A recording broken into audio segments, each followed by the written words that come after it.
Olá, minha irmã, meu irmão querido, a paz do nosso Senhor Jesus Cristo a todos vocês, família querida do Senhor. Hoje, segunda-feira, à tarde.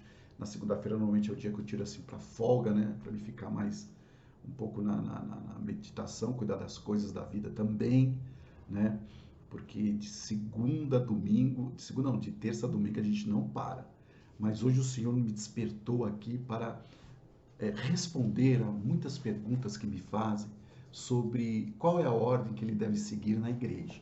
Muitas pessoas falam, pastor, eu posso ficar na igreja o dia todo do sábado, o dia todo do domingo, eu posso deixar ali o meu esposo, meus filhos em casa e ficar na igreja servindo ao Senhor, o Senhor vai se agradar disso, com certeza. Eu posso, já que eu não estou trabalhando, eu posso ficar de segunda a segunda na igreja, ali com as irmãs, eu devo fazer isso? Pois bem, hoje nós vamos esclarecer isso para você nessa ordem, né?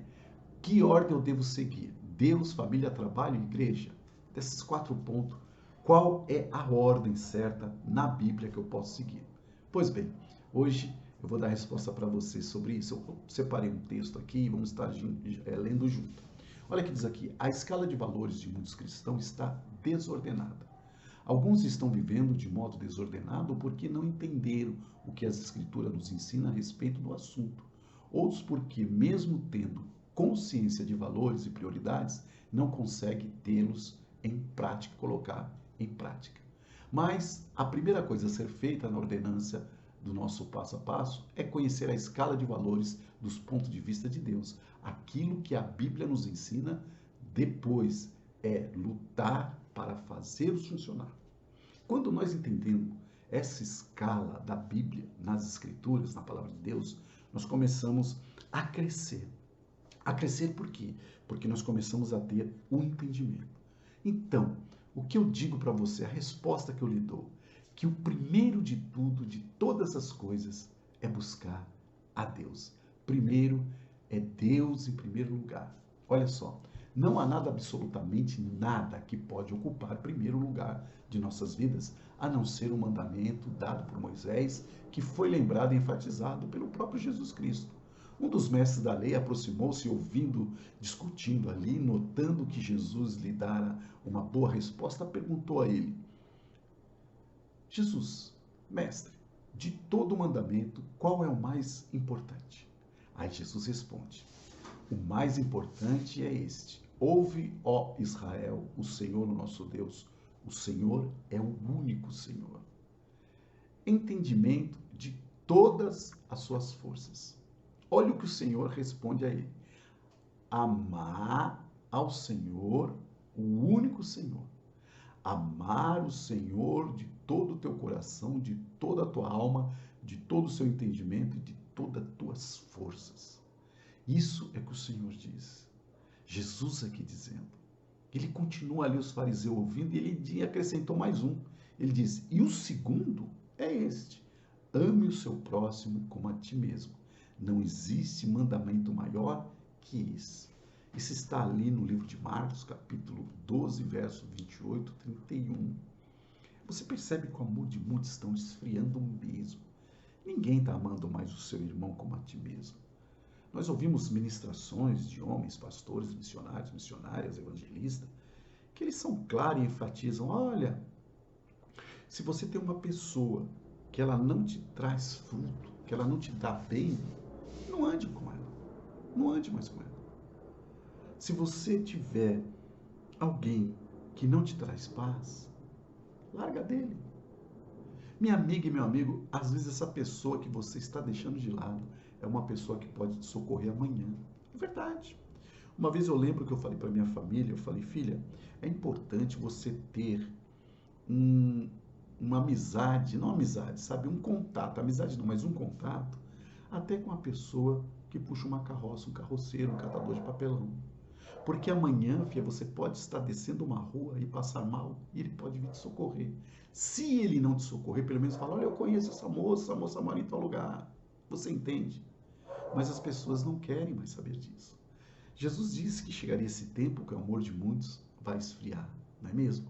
E continuando aqui, ele diz assim, ó, Amar ao Senhor de todo o teu coração, amar o Senhor de todo o teu entendimento, tuas forças e colocá-lo em primeiro lugar nas nossas vidas.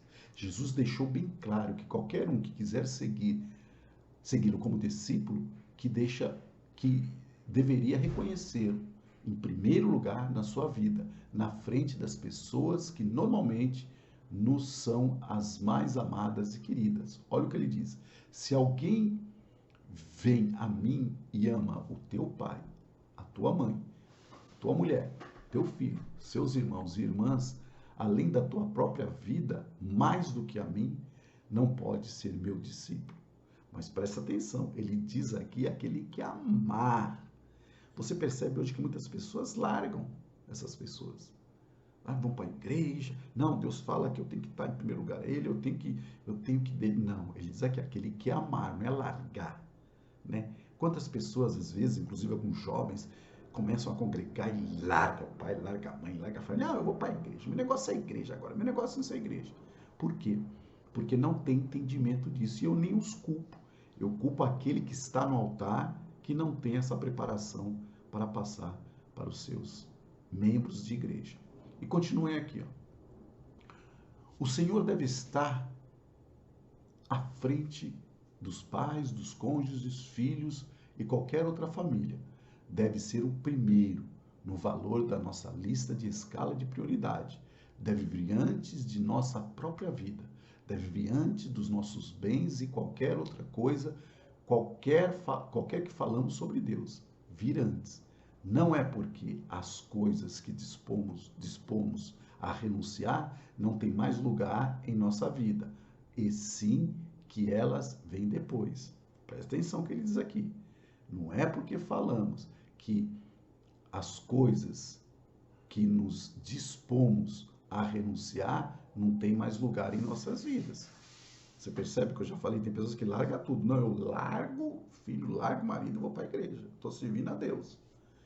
E continuei aqui. Ele diz assim: em primeiro lugar de nossas vidas, indiscutivelmente, é Deus. Mas isso não quer dizer que as outras coisas não cabem em nossa vida, mas que elas vêm depois de Deus. Busque primeiro o reino de Deus, a sua justiça, e as outras coisas vos serão acrescentadas. Esses dias uma pessoa falou para mim assim, né? Vou entregar na mão de Deus. Como assim entregar na mão de Deus? Eu tenho aí umas contas, vou entregar na mão de Deus, eu tenho um filho na droga, vou entregar na mão. Uma entrega na mão de Deus. Não. Se Deus já te deu capacidade, inteligência para você resolver, como que você vai entregar na mão de Deus aquilo que Ele já te deu? Muitas pessoas têm esse costume de entregar na mão de Deus. Eu sempre digo que Deus jamais vai descer para resolver problemas aquele que Ele já deu para você resolver, meu irmão, minha irmã. Pare de colocar tudo na mão de Deus, ou então é o diabo. O Senhor lhe deu capacidade. Mas eu não tenho. Você não tem? Busque primeiro o reino de Deus, sua justiça. E Ele vai dar para você um entendimento e sabedoria. Eu achei um absurdo. Uma irmã esse dia falando com a outra, e uma falou assim, irmã, olha, o meu filho está nas drogas, eu entreguei nas mãos de Deus. Não. Você vai dar conta depois disso, você sabia? Agora vamos para o segundo lugar, pastor. O que eu devo no segundo lugar? O segundo lugar, aí está a família. Muita gente tem errado ao pensar que a igreja ou o ministério vem depois de Deus e a Bíblia acerca do lugar da família, a nossa escala de valor. Se alguém não cuidar dos seus parentes, especialmente dos que estão na família, negou a fé. E o pior, ele é um descrente. Isso está no 1 Timóteo, capítulo 5, versículo 8. Não há dúvida que a família é a nossa segunda prioridade depois de Deus.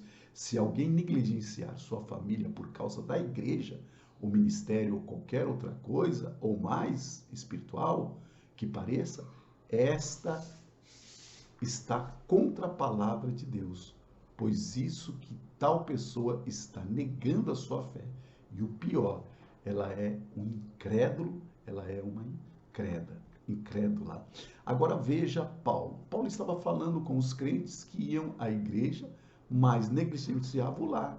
Logo concluindo que a família vem antes da igreja em nossa escala de valor. Há um outro texto que mostra claramente a família como uma prioridade antes da igreja e o ministério. E é o conselho pastoral que Paulo queria entender que todos os ministros debaixo da sua supervisão e da supervisão de Timóteo entendessem isso. É necessário, pois, que os bispos sejam irrepreensível, marido de uma só mulher, sóbrio, prudente, respeitável, hospitaleiro e apto para ensinar. Você percebe como aqui nós já aprendemos que primeiro é Deus, segundo é a família. O terceiro, minha irmã, o trabalho. O trabalho. É impressionante a facilidade como que nós levamos ao extremos. De um lado, temos na igreja pessoas que são viciadas em trabalho. Tem pessoas que do outro lado elas querem trabalhar muito e colocam o trabalho como prioridade. Quando a Bíblia fala daquele que cuida da sua família, sendo pior do que os descrentes, né?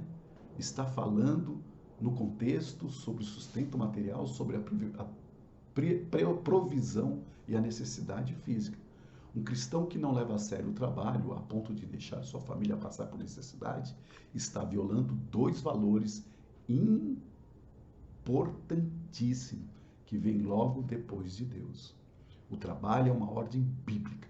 É o meio que o homem sustenta a sua casa, viver dignamente e, além disso, por meio do seu ganho, ele também poderá servir o reino de Deus e atender os necessitados. E agora, querido e querida, nós vemos aqui o quarto lugar e último lugar, que é a igreja.